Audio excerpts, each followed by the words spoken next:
So Friday Night Lights is starting this week. I've been asked to put together a few movement videos covering concepts that will be covered in the first couple of workouts. So it's CrossFit, so obviously there's a overhead movement or a shoulder to overhead movement. Important concepts with shoulder to overhead movement is preventing too much internal rotation. Okay, so your internal rotators in your shoulder, your pec major and minor, your subscap, and even teres major. Okay, so the ball needs to sit in the socket nicely.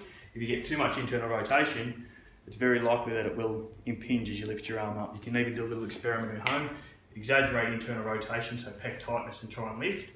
You don't really get anywhere.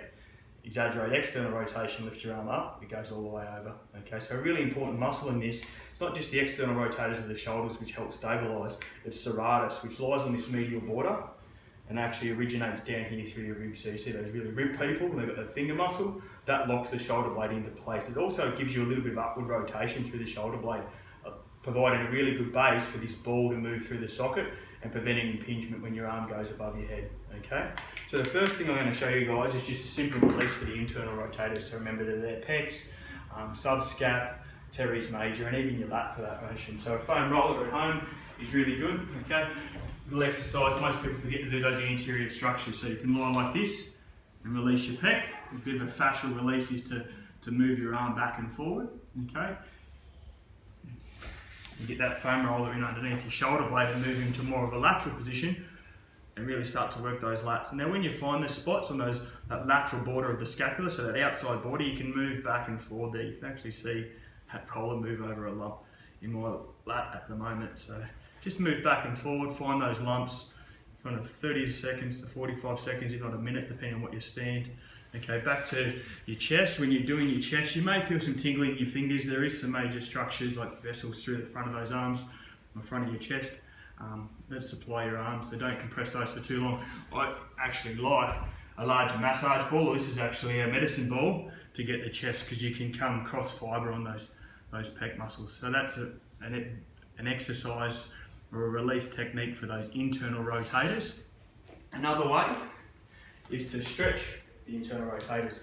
So you're using a broomstick or a mobility stick, put the broomstick behind your forearm, or behind your arm, sorry, bend back, okay, keep it in front of you, and you externally rotate the arm, and then horizontally extend the arm, okay? So here I'm forcing the arm into external rotation, which will stretch those internal rotators, okay? So once you've stretched the muscle, there's this concept that we need to now, in increasing range through a joint, we now need to increase activation of that joint over its new expanded range of motion. So one of the simplest things that's been working for impingement in the clinic is to get people to be mindful of their shoulder movement, okay? So now we start to include this serratus muscle. Now, so your serratus protracts and retracts, and it's that retraction movements that's the best thing, okay? Because it sets the shoulder blade, allows the ball to move in the socket, all right?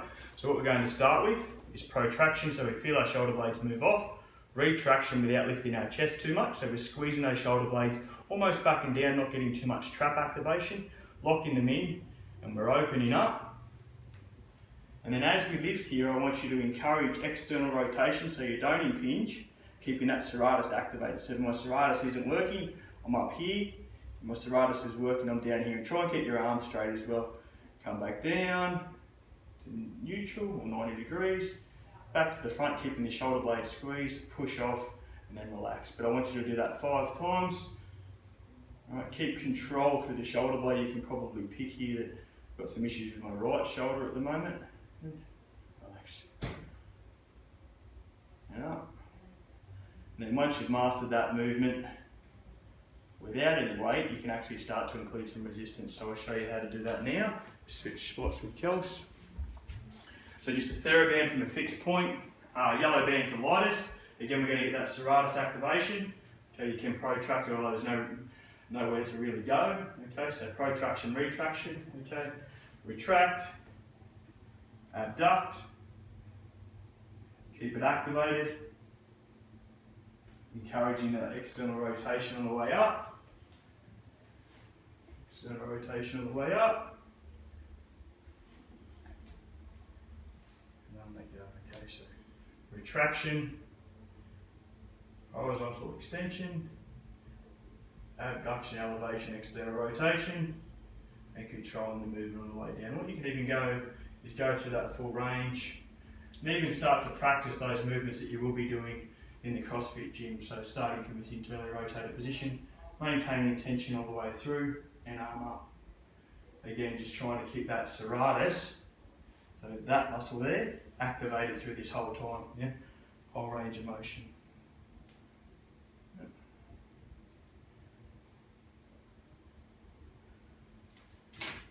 Hope that helps. Good luck competing. Live smart, evolve.